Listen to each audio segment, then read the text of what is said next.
A new TIPS poll showed 62% of Americans believe the U.S. is in a recession.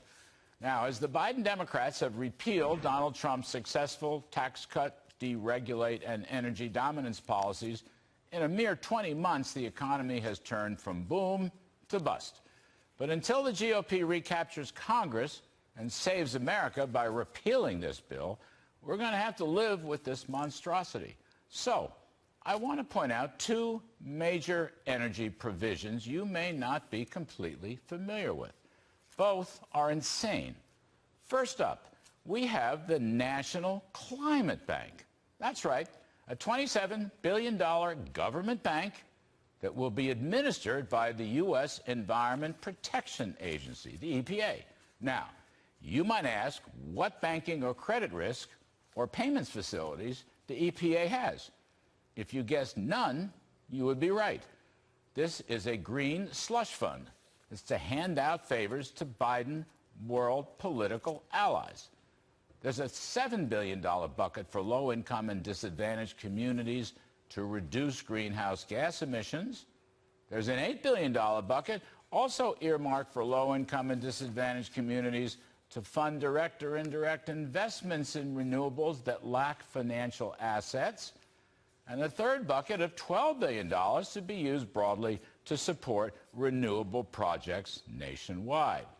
In other words, no strings at all.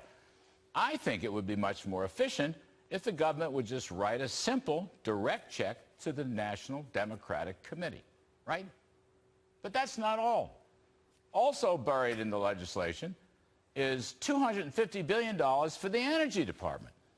Now, for context, the entire budget for the DOE in FY 2021 was $40 billion. Now, to be sure, the $250 billion is predominantly loan guarantees, although there will be some direct lending. But here, too, you might ask, what banking experience does the Energy Department have? Or how many credit risk officers are employed? Again, if you answer zero, you'd be right. Washington wags are calling this Solyndra on steroids. Not bad. And this is a bit like the IRS story. Remember, the bill created a second IRS. How? Well, because it doubled its budget and doubled the number of its agents. Double your pleasure, double your fun. In this case, it's a 600% your pleasure and fun increase. I can see a Solyndra industrial complex growing up overnight on this one. And in the spirit of empirical accuracy, it behooves me to note Bjorn Lomborg's research using the UN climate model. He calculates that the $400 billion climate spending binge will reduce global warming, best case, by 28,000ths of 1 degree Fahrenheit, or worst case, 9/10,000ths of 1 degree Fahrenheit.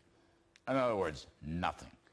Sure hope the cavalry's coming in order to save America and repeal this bill.